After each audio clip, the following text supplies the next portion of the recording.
Tutaj William. Witam serdecznie. Witajcie na cotygodniowym podsumowaniu polskich wiadomości ze mną, Williamem Murphy. Welcome to the Hello Irlandia news summary. The past week has seen another ruling against the Polish government from the Court of Justice of the European Union over its judicial reforms, leading to a highly critical response from Polish government ministers, while the conflict within the Polish judicial system itself continues. Of course, COVID-19 has continued to dominate the news agenda, with the recent spike in the number of reported cases continuing, as well as the ongoing rollout of the government's vaccination programme. The main news stories over the past week have included: ministers condemn the latest ruling from the EU Court of Justice on Poland's judicial reforms, which opposition leader Boris Budka labels the victory of the rule of law over lawlessness. The number of COVID-19 vaccines administered in Poland reaches 3.47 million, as the recent spike in case numbers continues. The government approves plans for a major reform of the pension system, with a move to individual retirement accounts. And Poland holds a National Day of Remembrance for the Żołnierze Wyklęci, the anti-communist resistance fighters who fought on after the end of the Second World War. On Tuesday, Poland lost another round in its tussle with the European Union institutions over the so-called rule of law agenda in Poland, arising from the government's controversial judicial reforms.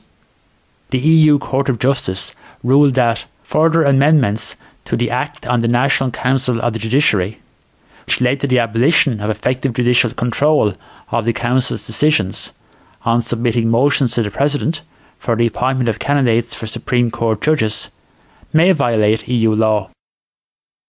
The European Court said that if a Polish court finds that these changes infringe EU law, it is obliged to refrain from applying them.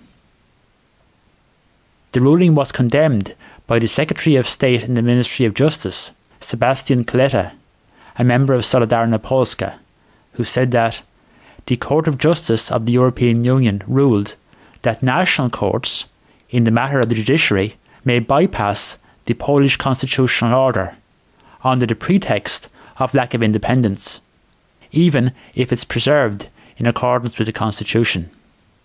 It did so despite the fact that the treaties did not give the EU any competence in the organisation of the judiciary. He added that, before our eyes, another attempt is being made to federalise the EU by the judges of the Court of Justice, in violation of the treaties, and an attempt to annihilate the sovereignty of the member states. How else to call it, since the Court of Justice orders the Constitution to be circumvented in purely internal matters? Justice Minister Zbigniew Ziobro himself described the ruling as unacceptable, adding that the Polish Constitution is the law of the highest rank, not European Union law. The ruling was welcomed by opposition parties in Poland. The leader of Platforma Obywatelska, Boris Budka, called it the victory of the rule of law over lawlessness. On Monday, Warszawa District Judge Igor Tuleya, a prominent critic of the government's judicial reforms, was refused permission to return to work, despite a court ruling on Friday that his suspension last November was illegitimate. The appeal court ruled that Tuleya is immune from prosecution and can return to work, highlighting divisions in the Polish legal system. The court, where he attempted to return to work, said in a statement that the President of Warszawa District Court respects the resolution of the Supreme Court's disciplinary chamber to suspend Judge Igor Tuleya from duty. He had been suspended and stripped of his legal immunity by the controversial disciplinary chamber of the Supreme Court, clearing the way for him to face criminal charges. The Supreme Court itself has been in conflict with the disciplinary chamber, declaring it to not be a court under EU and national law.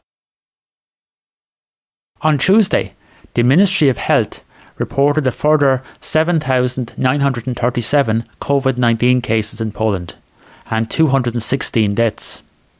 On Wednesday, 15,698 new cases and 309 deaths were confirmed. It brought the total number of reported infections since the outbreak began to 1.74 million, with just over 44,000 deaths. On Wednesday, officials said that to date, 3.47 million vaccine doses have been administered. This included over 2.25 million people who had received the first dose, with over 1.2 million having received the second shot. Another Sejm member has exited Platforma Obywatelska, Poland's main opposition party.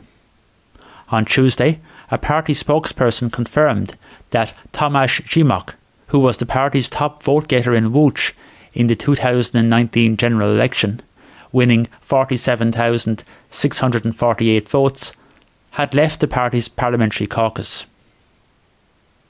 Zimok had previously worked as a journalist and sports commentator, being employed by Polskie Radio for 38 years until 2016, when he departed in acrimonious circumstances.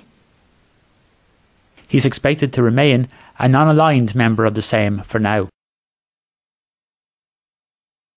In a victory for the government's stated aim to re-Polonise foreign-owned media, Pekka N Arlen, the state-owned oil refiner and petrol retailer headquartered in Płock, has completed its controversial acquisition of Polska Press, which owns hundreds of local newspapers and websites, from its former German owner.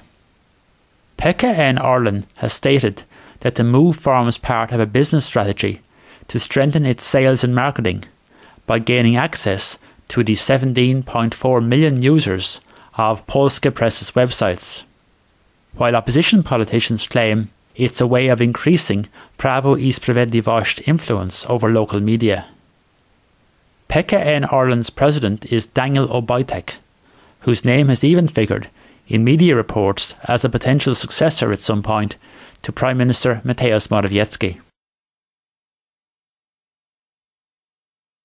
As part of a reform of the country's pension system, Poland's government on Tuesday approved the proposed new bill to move financial assets currently held in state-guaranteed private pension funds into individual retirement accounts. The reform would see 150 billion złotych in assets transferred into 15 million individual retirement accounts, in a move expected to commence later this year. A one-off 15% tax will be withheld on all assets transferred into the accounts.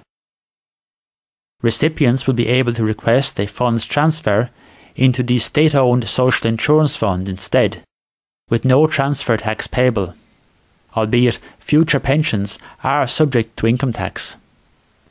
The stated aim of the reform is to build a stable pension system and increase the rate of saving for retirement. In an unannounced move, without any media fanfare, Amazon entered the Polish e-commerce marketplace on Monday night with a local website, amazon.pl. The move did follow a recent announcement that it intended to launch in Poland. Until now, Polish consumers had to content themselves with a Polish-language version of Amazon's German website. The new bespoke site is expected to attract more local Polish customers and sellers, and has local payment options. Amazon already has an extensive distribution infrastructure in Poland, with around 18,000 regular employees, with many more over peak times. On Monday, March 1st, Poland marked the National Day of Remembrance for the anti-communist resistance fighters after the Second World War, known as the Żołnierze Wyklęci, or cursed soldiers, who faced a brutal crackdown from Poland's then Soviet-installed government. The official day of commemoration was introduced in 2011, and while events were scaled back this year, President Duda laid a wreath at a memorial in Warszawa and awarded state honours to survivors and those who have worked to honour their memory. Poland's teenage tennis sensation, Iga Świątek, has moved up to number 15 in the latest Women's Tennis Association World Rankings, a gain of 3 places following her victory last Saturday in the Adelaide International Tournament in Australia. Her second singles title following her win in last year's French Open. She had reached the 4th round of last month's Australian Open, where she lost out to Romania's Simona Halep.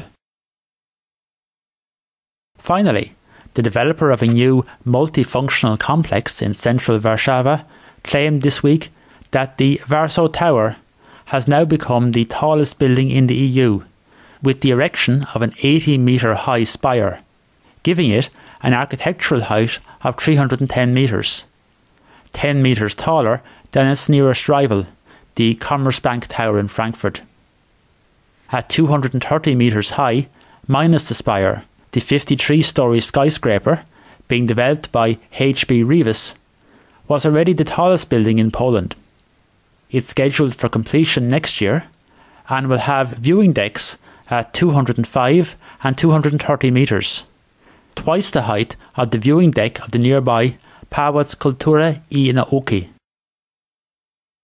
The Warsaw Place complex, located in the Wola district, will comprise a hotel, an innovation centre, shops and offices. The name Warsaw references the Latin name for Warszawa, Varsovia. That's all for this week.